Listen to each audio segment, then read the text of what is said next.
what's most rewarding? Is it just the publishing? Is it the interaction with clients or? Most rewarding? That's an interesting question. Um, hmm. Well, I think there's a couple of moments that are really rewarding. One for me is at the end of the sketching phase when I find the sketch that I really think is a smart idea.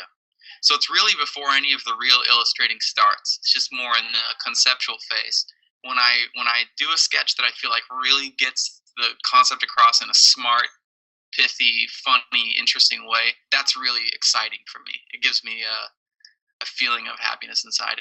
And then I'd say the other one for me is seeing stuff in print. I think seeing an illustration set next to a column of type in a publication that I admire, that's really an exciting high point for me. So I think maybe those two parts. Everything else in the middle is like fear and hard work and paranoia and confusion and long hours. So those are the moments that make it exciting. I mean, I love all of it, but those are the exciting parts. Great. And is it safe to say that this is your passion? This is your number one passion, or no, something else? Yeah, I think it would be safe to say that. I've done a lot of different creative stuff in my life, like writing music and filmmaking and acting and being in bands and all kinds of crazy stuff. And it's all very fulfilling. I've found that for me, it doesn't really matter what I'm doing as long as I'm doing something that really allows me to use my creative sensibilities. But I think as far as all of those things go, illustration really brings me fulfillment in a special way. Great. One more quick question. Thinking of a younger Andrew, let's say a 5-year-old Andrew, would he be proud of the Andrew now?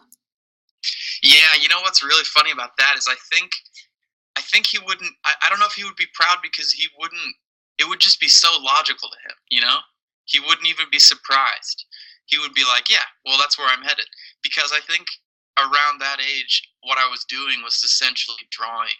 So from then until now, I've taken a whole bunch of crazy, circuitous routes headed nowhere for many, many, many years, and then finally ended up here drawing, which is the same thing that I did at that age. So he would be proud, but I don't think he would be very surprised. And if he couldn't see the route in between, I think he would just feel that it was really obvious.